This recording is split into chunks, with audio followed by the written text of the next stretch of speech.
కాన్స్టిట్యున్సీకి సంబంధించి నా బాధ ఏంటంటే సార్, ఇప్పుడు మా సిద్దిపేట జిల్లాలో డిప్టీ పోస్ట్ ఖాళీ 2 ఏళ్ల నుంచి, ఈఆర్ఎన్బి ఖాళీ, ఏఈ పోస్ట్ ఖాళీ, ఏఈ లేడు, డిప్టీ లేడు, ఈఈ లేడు, 2 ఏళ్ల నుంచి 10 ఉత్తరాలు రాసిన.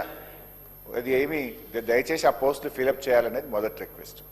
రెండోది అధ్యక్ష, సరే ఈ గవర్నమెంట్ వచ్చినాక ఒక్క రోడ్డు కూడా నాకు శాంక్షన్ ఇవ్వలేదు, పర్వాలేదు, కానీ గతంలో మంజూరైన రోడ్లు అర్ధాంతరంగా ఆగిపోయి మోచేతులోతు గుంతలతో ప్రజలు చాలా ఇబ్బంది పడుతున్నారు, యాక్సిడెంట్లు అవుతున్నారు. గౌరవ మంత్రి గారు నేను దయచేసి మీ ద్వారా కోరుతా ఉన్నా అధ్యక్ష, సిద్దిపేట రింగ్ రోడ్డు పనులు 80% పూర్తయింది, ఆ 20% గుంతలమయమైపోయి అందులో ప్రజలు రాత్రిపూట యాక్సిడెంట్లు అయి చనిపోతున్నారు. ఆ రింగ్ రోడ్డు పని పూర్తి చేయాలని కోరుతా ఉన్నా అధ్యక్ష. రెండవది అధ్యక్ష, సిద్దిపేట నుంచి చిన్నకోడూరు మండల హెడ్ క్వార్టరు ఇలంతకుంట పోయే రోడ్డు 70% పూర్తయింది. అది ఎక్కడ ఆగిపోయిందో 2.5 ఈ గవర్నమెంట్ వచ్చిన రోజు, ఈ రోజు కూడా అదే పరిస్థితి ఉంది. 2 ఏళ్ల 3 నెలల నుంచి కనీసం తట్టెడు మట్టి కూడా పోయకపోవడం వల్ల ప్రజలు రోజు దుమ్ము ధూళితో యాక్సిడెంట్లతో ఇబ్బంది పడుతున్నారు. సిద్దిపేట చిన్నకోడూరు రోడ్ను పూర్తి చేయమని చెప్పి కోరుతా ఉన్నా అధ్యక్ష.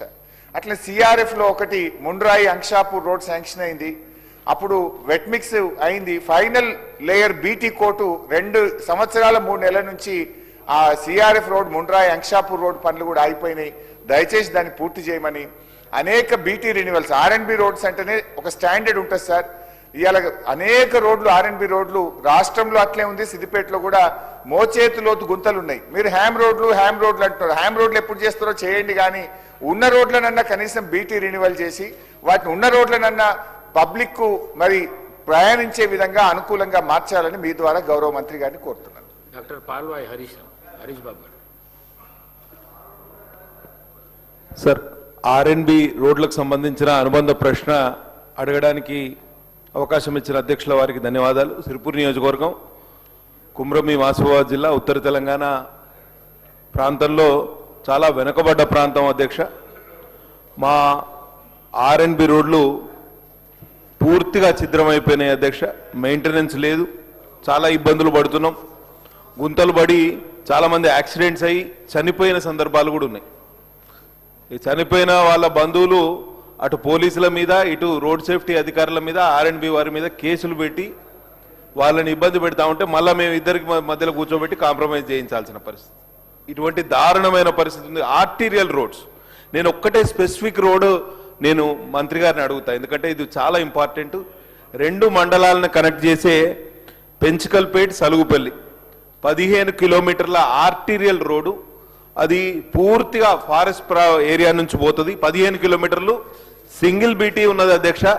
దానికి రెన్యువల్ కోసం ఎల్డబ్ల్యూఈ కింద గతంలో మనం నిధులు కేటాయించినాం, కానీ ఫారెస్ట్ అధికారులు ఆ పరివేష్లో మనకు పర్మిషన్ ఇవ్వలేదు. కానీ దెర్ ఇస్ అ ప్రావిజన్ 1980 కన్నా ముందు ఏవైతే కాట్ రోడ్స్ ఉంటాయో వాటికి పరివేష్ కింద మనం అప్లై చేయాల్సిన అవసరం లేదు. అదే సింగిల్ బీటీ, నేను డబుల్ బీటీ కూడా అడుగుతలేదు, 2 మండలాలకు సంబంధించి 2 మండలాలను కనెక్ట్ చేసే ఆర్టీరియల్ రోడ్ ఇది అధ్యక్ష. కాబట్టి అదే సింగిల్ బీటీ మాకు రెన్యువల్ కోసం మీరు పర్మిషన్ నిధులు కేటాయించాలి. ఎందుకంటే ఎల్డబ్ల్యూఈ కింద ఇచ్చిన నిధులు ల్యాప్స్ అయిపోయినాయి అధ్యక్ష. ఎందుకంటే అది ఆర్టీసీ బస్సులు పోతా ఉంటే break down every other day there is a break down. RTC అధికారులు నెత్తి నోరు మొత్తుకుంటున్నారు, మేము ఆర్టీసీ బస్సులు నడపలేమని చెప్తున్నారు. కాబట్టి ఈ ఆర్టీరియల్ రోడ్ను మంజూరు చేయ బీటీ రెన్యువల్ మంజూరు చేయవలసిందిగా మంత్రి గారిని కోరుతూ ధన్యవాదాలు. శ్రీమతి సునీత లక్ష్మారెడ్డి గారు. థ్యాంక్ యూ అధ్యక్ష. అధ్యక్ష, ఇది మన ఎల్దుర్తి మండల్కి సంబంధించి మరి జిల్లా హెడ్ క్వార్టర్కి సంబంధించి మరి ఇది ఒక కనెక్టింగ్ రోడ్ అధ్యక్ష. మరి గతంలో చాలాసార్లు మినిస్టర్ గారు కూడా నేను రిప్రజెంట్ చేయడం జరిగింది ఈ రోడ్ శాంక్షన్ చేయమని చెప్పేసి. ఎల్దుర్తి టు మెదక్ వయ పిల్లి కొట్టాలి అధ్యక్ష. అయితే మొన్న సర్పంచ్ ఎలక్షన్స్లో అధ్యక్ష ఈ రోడ్ రిపేర్ చేస్తున్నందుకు ఎవరు ముందుకు వస్తలేరని చెప్పేసి వాళ్ళంతా కూడా మేము ఎలక్షన్స్లో పార్టిసిపేట్ కాము అని చెప్పేసి ఒక తీర్మానం కూడా చేస్తే వాళ్ళకి బతిమలాడి మరీ చెప్పడం జరిగింది అధ్యక్ష. తప్పకుండా రోడ్ వేయిస్తామని మంత్రి గారి దృష్టికి, ఏఎన్సీ గారి దృష్టికి కూడా తీసుకెళ్లడం జరిగింది అధ్యక్ష.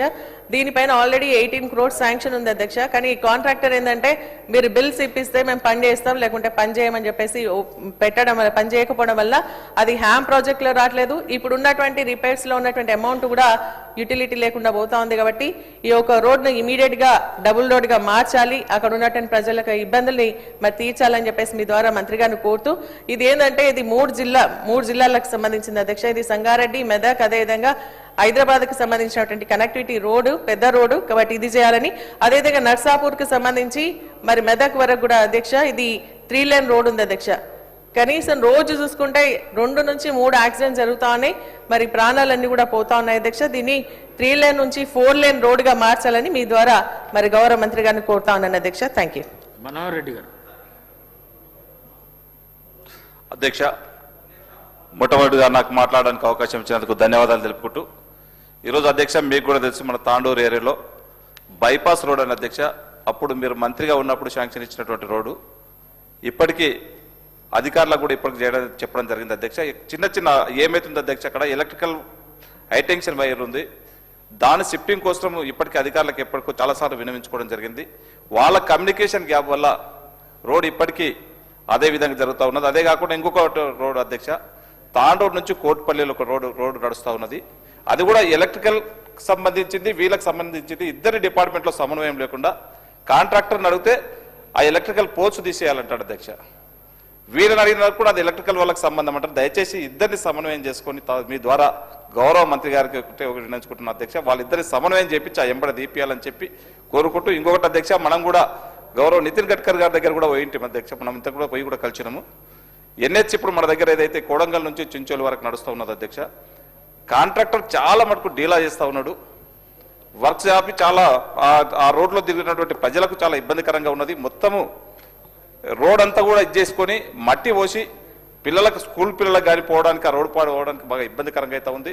నేషనల్ హైవే వాళ్ళకు సంబంధిత అధికారులకు ఆర్ఓ కానీ ఎన్హెచ్ వాళ్ళకు ఇచ్చేసి ఇంబడే ఇన్స్ట్రక్షన్స్ ఇచ్చి వర్క్ స్టార్ట్ చేయమని చెప్పి మీ ద్వారా గౌరవ మంత్రి గారికి కోరడం అయింది అధ్యక్ష. థ్యాంక్ యూ అధ్యక్ష, ధన్యవాదాలు. అనిల్ కుమార్ రెడ్డి గారు. అనిల్ కుమార్ రెడ్డి గారు.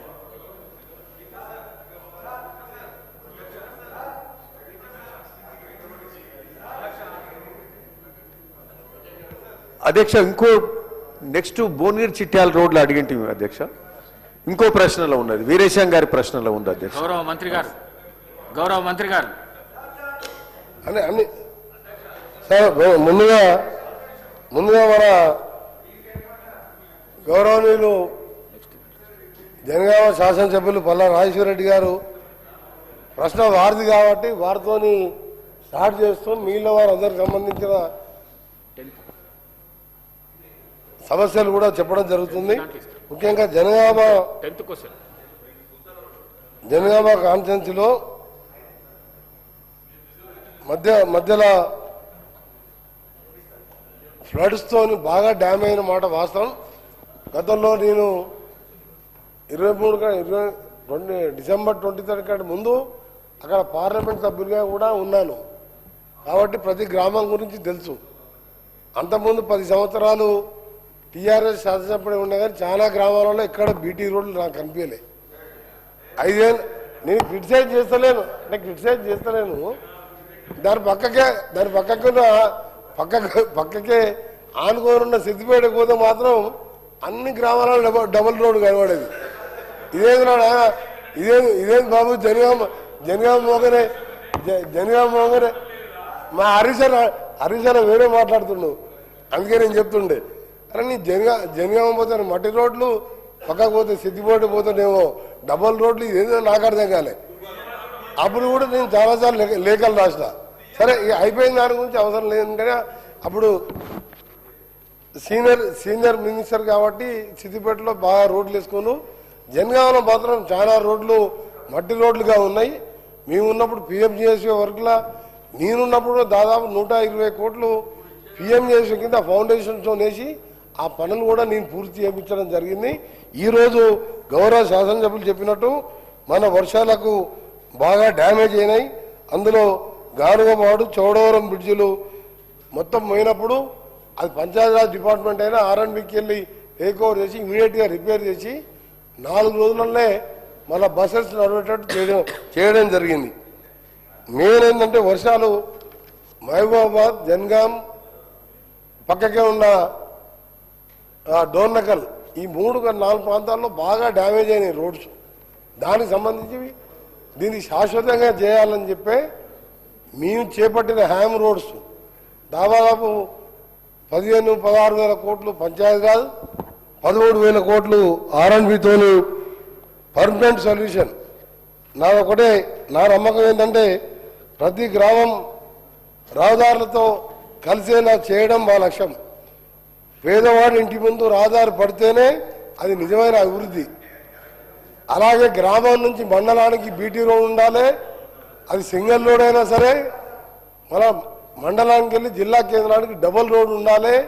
అక్కడ కొన్ని ఇండస్ట్రీస్ రావాలన్నా, యాక్సిడెంట్స్ జరగకుండా ఉండాలన్నా, అక్కడ లోకల్ ఉపాధి కలగాలన్నా కొన్ని ఇండస్ట్రీస్ వస్తే డబుల్ రోడ్స్ ఉంటాయని చెప్పి ఈరోజు హ్యామ్ పథకాన్ని చేపట్టి ఈరోజు ఏ స్టేట్లో లేని విధంగా మన స్టేట్లో దాదాపు 30,000 కోట్ల రూపాయలతోని టెండర్లు కూడా మొన్ననే పిలవడం జరిగింది.